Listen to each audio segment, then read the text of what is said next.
Here's a question. This is our 8-foot dinghy. Now, we're here to check in, so we're going to be here half an hour maybe, because we've already done everything online. How much do you think the harbour is charging us to park our dinghy here?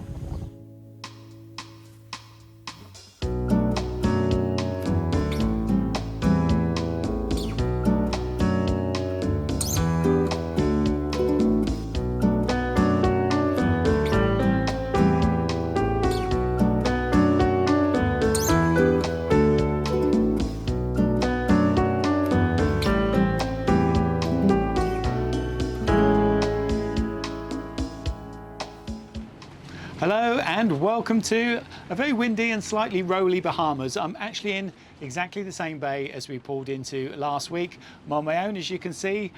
Reasons for that will become apparent during the episode, and it's a bit more of a techie episode than we would normally have. Not quite the mix of things that we normally would do, but that's just what we've been doing this week.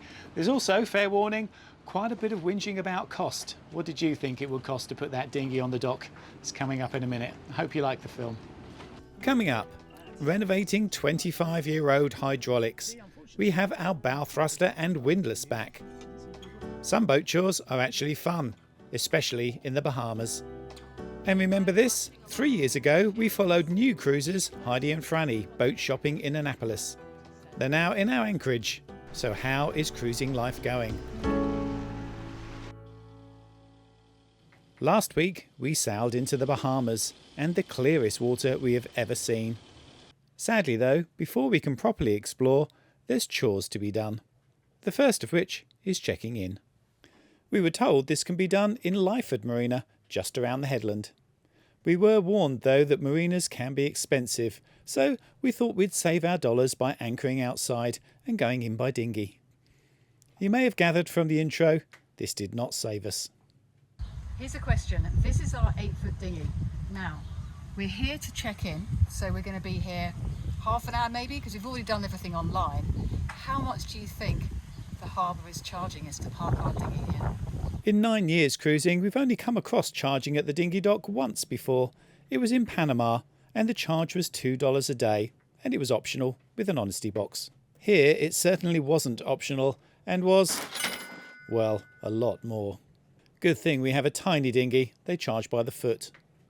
That introduction to the costs here in the Bahamas maybe should have prepared us better for the next day.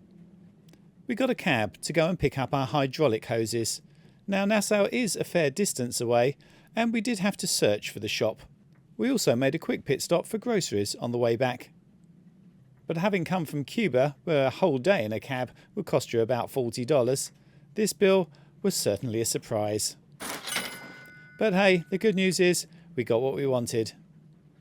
Okay, so we have it, the hydraulic hose that we desperately need to fix the windlass and the bow thruster. Hopefully it'll just be a matter of bolting these on. They were made up for us here in Nassau at great expense though, I must say. $1,200 for these two hoses. I've only ever bought hydraulic hose once before for our tractor, and I think it was about 20 quid. So yeah, I really don't understand it, but that's what it is here. The costs are astronomical here. I mean, it cost us $280 just for the taxi to go and pick these up.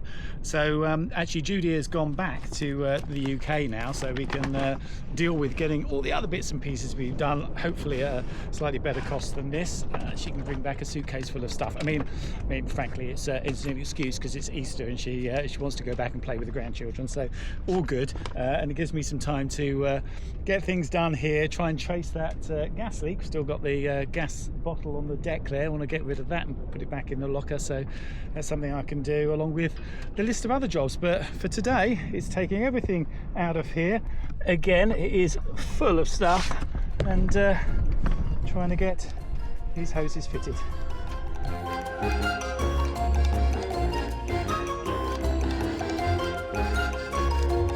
It was a day of boat gymnastics. The boat had basically been built around these hoses, it seemed.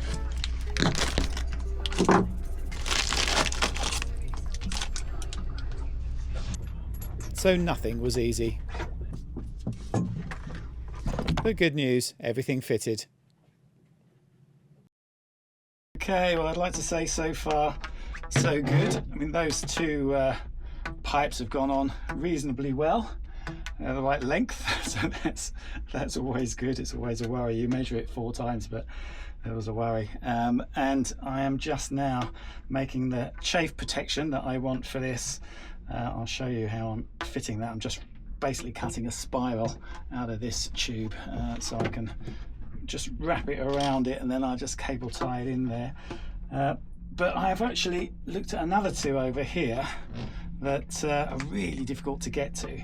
They've got some chafe as well, so I've just spent the last hour taking everything off inside. It's all messy in there now, just to try and get a tiny little bit of slack so I can pull them forward and get a little bit. I'll show you that in a second. But let's just put this on so it stays together quite well, but then you can just wrap it around. I'll show you. So you can just offer that up to the pipe and spin it on like that. It just goes on quite nicely, and then I'll just push it down so it's covering the bit where it would get the chafe, and I'll cable tie them in so they can't move. But the bit that I'm most worried about now is in here. I've taken all this apart as well. Just get my torch. Where's my torch? Here it is. And light that up a little bit, and you can see probably just about there is some chafe just starting on that. I had to cut all this away. It was really difficult to do because obviously it was really hard up against here. 2 hose that had it perfectly fitted in. It was even just, came round in the right shape for the hoses. How on earth they got them in there, I don't know. But yeah, I had to try and cut it without getting into the pipe. But you can see there's a bit of chafe on that one. There's a bit of chafe on this one. So yeah, I think hopefully I've got them in time. It's not got through to the wire, so the wire's not gone rusty. I can put some sheaves on this as well and just jam that in there nicely so that won't chafe anymore. So I'll leave them to dry out, and in the meantime get on with filling the system up and see that if it works. There's no bleed screw up here, so I've left these loose, so I'll put something underneath so we can catch the drips through there, and hopefully I'll just let the air through in that bit, fill it up with fluid. I think that it sort of circulates fluid through as soon as you turn the system on, so it should take hopefully any airlocks through to the massive tank that's in the engine room and go through there. That's what I figure anyway. I don't really know, to be honest, but yeah, let's have a go. Let's fill it up and see if we can get things working.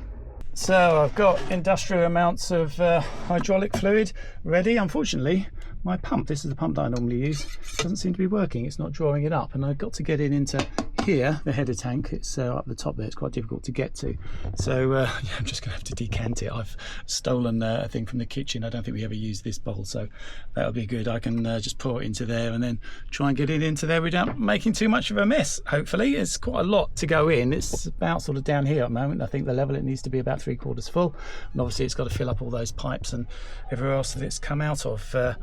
So yeah, it'll take a while, I think.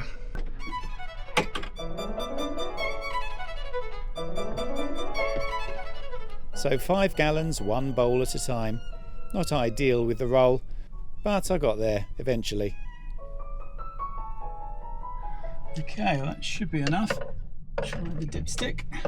It's not an ideal system, this, because put the dipstick in and have a look at it, and it's almost impossible to see where it is. You can see drips coming off the end, but you can't see a line on there at all. The way to do it is to get a clean piece of towel and just lay it on there, and I can see where the line is. It's just here, which is top, and it's just about there. So it's just about up to the line, which is the minimum. So I'll put a bit more in to get it in the middle there somewhere, and you can try it out. Okay, so engine's going. Turn the bow thruster on. Let's go and have a little look. Nothing's coming out of here.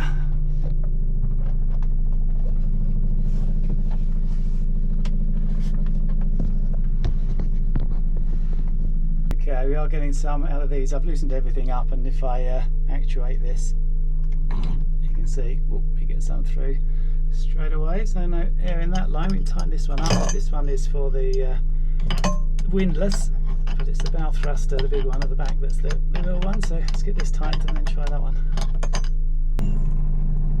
Little gurgling sounds.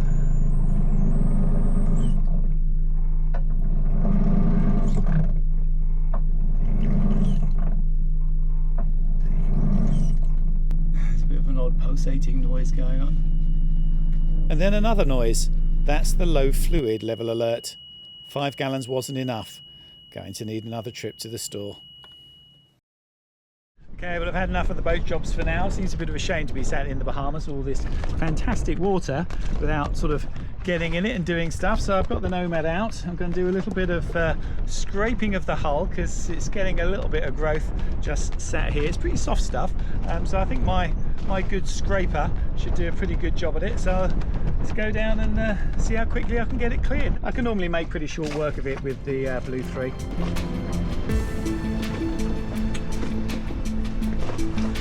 As well as being gin clear, the water here is the perfect temperature. 25 degrees Celsius, that's 77 Fahrenheit. Warm, but just cool enough to be refreshing. I'd done a few sections on the starboard side, snorkeling the day before.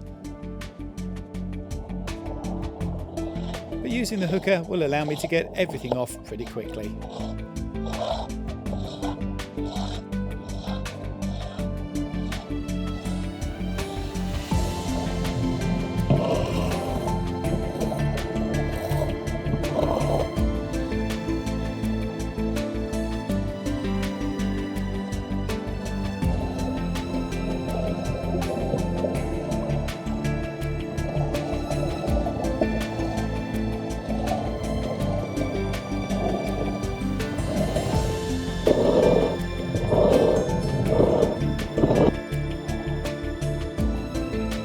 Surprisingly, with all the weed coming off, no fishes. I guess they get all the food they want in the reefs here. It's quick work, but I do have to stop and rein in the Blue 3 from time to time. It's just so windy and it's getting blown off and tugging on my harness. Haven't had that problem before.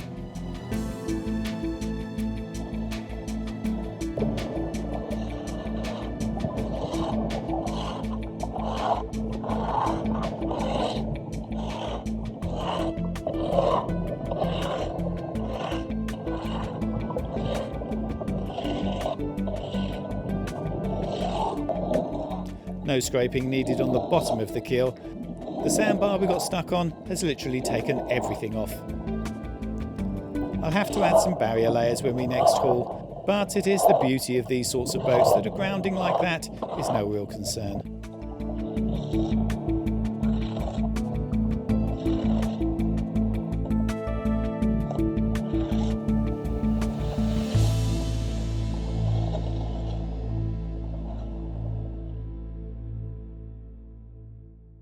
Okay, I'm having another go at the Watermaker after quite a lot of online correspondence between the Spectra helpline. Andrew's been very helpful on there, and he put me in touch with someone called Ryan who comes out to Nassau quite a lot, and we thought, oh, we might be able to come down here. Unfortunately, he's in America at the moment, but he's been giving lots of info as well. And one of the things that he said is when you push the membrane in, does it really, do you have to really push it hard? It should sort of pop as it goes in against the seals, and I think it doesn't really, it feels fairly tight, but it's not like that. So I was thinking, well, maybe I should change the seals. And look, it's a strange thing in that when you look at the Spectra manual and you look at the videos online, it talks about just taking this end cap off, pushing it in from there, not the other end. It doesn't talk about replacing the little internal seals, because there are little internal seals in here, one in this one. I think the older versions had two, and there's an outer seal, a bigger seal as well. Doesn't talk about replacing those, just put them in, just greasing them. So that's what I did, and I didn't get any new seals with the packet that had the membrane in. The membrane just comes in a packet like that, and there wasn't any seals with it. But then I just remembered, when Judy brings everything back, she has to unpack everything to try and get it in a suitcase. So quite often there's little bits and pieces that are just sort of floating around. I think, what does that go with? And one of them was this, and I thought, well, what is that? And it's got a seal inside it, and it looks like it's to seal two bits of pipe. And I sort of discarded it and thought, well, I didn't discard it, thankfully. I kept it in my bits and pieces drawer, so it's sitting there, and I remembered this, and I thought, well, hang on a minute. I took it out, and I've now taken out one of the seals from there, and it is the right size. So I think this came probably in the packet with the new membrane, and you're meant to change these seals as well. So I've taken both ends off, got the other end off as well. I'm going to replace both seals. I've found my my nice synthetic grease as well, so I can use that. I mean, I think you can use olive oil, which is what I was using before, but this is probably better.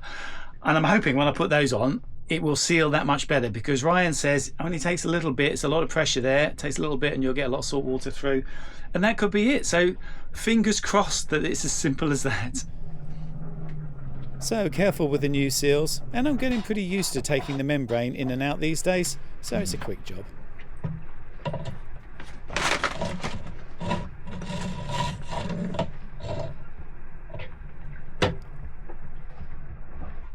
Okay, so it's all back together and tight.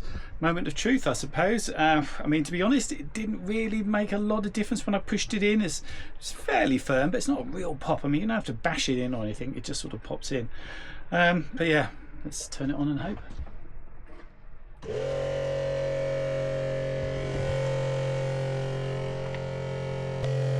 Pressure valve undone at the start. Try and bleed it through.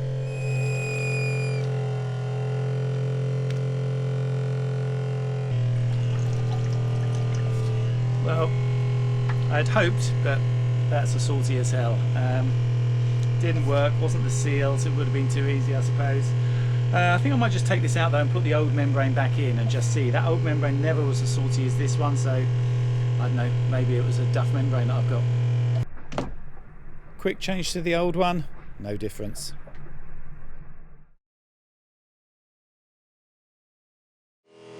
Okay, so Ryan is still giving me lots of great information, things to try. I've given him the results of the last things that we did, and he's got another thing to check. I didn't know this existed, but behind the Clark pump here there is a thing called a test port. It's difficult to see, it's that one there, it says test port above it, and basically what he says is to undo that while everything's running, which obviously it is at the moment, and there should be just a drip or a dribble out of it, not a constant stream. So that's what we try now.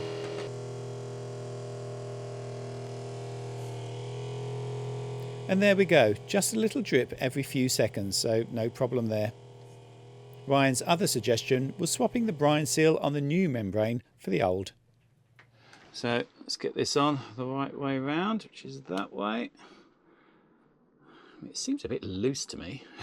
A little bit more grease in there. There's a little seal just inside, which I have changed. This is the one I was talking about. I've changed on the other end cap as well. I haven't changed the big one that's on the outside there, because I haven't got one of those. It didn't come with the membrane, and I just think, well, if that one was leaking, then it would leak through the end cap, because that's the outside one, so not too worried about that.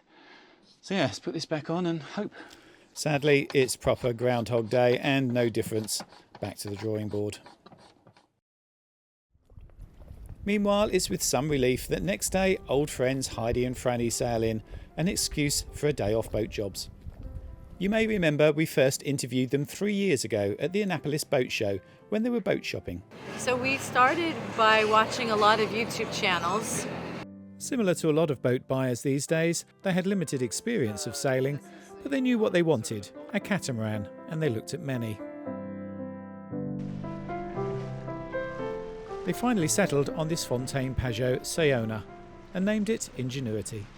So I thought this would be an interesting case study after almost 3 years of living on board to see if reality met up to expectation. Well, So, you're out, you're cruising. yes. Judy's going to be really gutted that she's not here, but it's lovely to see you out on the boat. Yes. What I want to talk about is, because the last time we talked to you was when you were actually trying to buy a boat. We looked at that HH. The boards have to be incredibly strong to be this thin and this efficient, and so we build them out of pre-preg carbon. They're about $80,000 each, so you don't want to break one. Oh my gosh. And oh my gosh. Obviously the bank robbery didn't come off, so Yeah. We tried. We tried. but you've got this lovely boat. How's it been? Has it been what you expected? I think we've come up to speed pretty well. Yeah. I would say it has been a pretty steep learning curve for a lot of things, and some frustrations, of course, Sure. along the way, for sure. I actually really like a tiny home now. It's Yeah, a lot there you less go. to clean. Yeah. So, So when we first met you, your experience of it is sort of got through watching YouTube channels and things like that, of what's there. Has it lived up to that? I mean, in reality, is it what you expected? I'm sure you took it with a pinch of salt. Sure, of course. Stuff. It's very different than what it looks like in YouTube land. Okay. I mean, but it's not that it's not rewarding. It's definitely rewarding, but yeah, there's a lot of different things. For sure. And so the YouTube videos have always been sort of chastised for displaying just the super fun stuff, and then if something goes wrong, it's blown way out of proportion. So what you're seeing is sort of Right. this caricature of what the life is actually like, and not a really correct image, I think. Yeah. There's a lot of time in between all those cuts on the YouTube channels as well. So there's a lot of downtime Right. of you trying to plot courses and trying to figure things out, and where are we going next, and what marina are you going to call. A lot of that doesn't get up on YouTube. Yeah. You know, It's there's too a boring. lot of It's not exciting. Sure, there's a lot of sort of boring stuff that goes along, but that's true with any aspect of life as well. Yeah. I mean, that doesn't go away. Proportionally, it takes quite a lot of your life, doesn't it? It Right, does. yeah, It does. yeah, And it does. I would say if you're at a marina, a lot of times there's a lot of stuff around a marina, especially on the East Coast. Yeah. In the Yeah. U.S. at least there is. Yeah. They make Here, it very maybe not so easy. much, but yeah, it's Yeah, the very East Coast easy. is- But the right. minute you step out and push the boat off the dock and go somewhere else and drop the hook or grab a ball or something somewhere, it's very different. You know, you drop the hook or you grab that ball and you come back, shut the engines off, and you look around you and you're surrounded by water, and you can't step off, Yeah. you know, onto a dock. And so you're like, well, what's for dinner? Well, what's for dinner is what we're making. Yeah. We will post the full version of this interview shortly, so if you're out there thinking of going cruising, well, Heidi will go through some of the finer points on what life is really like aboard. I'm really enjoying actually not being on the dock, but at least when you're on a dock, you can go for a run. Yeah. I mean, Judy's the one that encouraged me to do that when we were in the Chesapeake Harbor Marina. Yeah. What I have laid out here. And Franny, who is a top mechanic specialising in Ferrari and Porsche, will give you her take on maintenance. Sorting the boat, I think I got things fairly sorted. I think I've had that door off like Knock 6 on or wood, 7 Franny. times. It seems to be, with a boat, things go wrong just exponentially more Yes. than even with a classic car. They do, and I find myself replacing parts just preemptively. Yeah. You'll find out very quickly where you thought you knew what you were doing, but you didn't. Heidi and Franny's garage has now morphed into Heidi and Franny's sailing, so do check it out. Yes, do check them out, but be prepared. These are super yacht standard jobs that Franny's doing on that. She used to work on supercars, and the tool envy you'll get from watching her is got to be seen to be believed. In fact, it came in useful because she has got a VSWR meter, which I borrowed while they were here, because people have been saying that our AAS wasn't working. I did find a bad connection. There you go. 256, yeah, so very similar. Yeah, that reflection figure was just too high, really. So I think I'm going to have to just get rid of the splitter and put a dedicated area up. I think that's the only way, really, of getting it much better than that. And with the Watermaker, well, we're all still scratching our heads. Got no idea what that is. So yeah, any ideas that you might have, do put them in the comments. Everything gratefully received. But yes, I think we're going to just try and get another membrane, if Judy can get one in time from the UK, and bring that back. Can't really think of anything else that we can do for that. The hydraulics is the good news, in that I think I've got that system really well set now. Couldn't test it completely because I do need another gallon or so, I think, of hydraulic fluid. It's amazing. It's taken 5 gallons already. I just didn't think it would take anything like that amount. And it's difficult to get things here. It's a drive to get to anything. There's no restaurant, there's no garage, there's no supermarket to get to here. So running low on supplies again. Thank you to Heidi and Franny. They did bring me some supplies when they came, but that's running short again now. I've got like half a loaf of bread left, so I did try a peanut butter and jelly sandwich today. Since we're close to America, I thought, that's the thing to do. And I can report that it's utterly disgusting. So I won't be doing that again. I'll be waiting to move away from here, get to somewhere where we can do some proper provisioning and get everything set and explore these fantastic islands. That's what we want to do. Judy will be back soon, and we'll be back to normal service. So thanks to our patrons, thanks to our subscribers, and thank you for watching.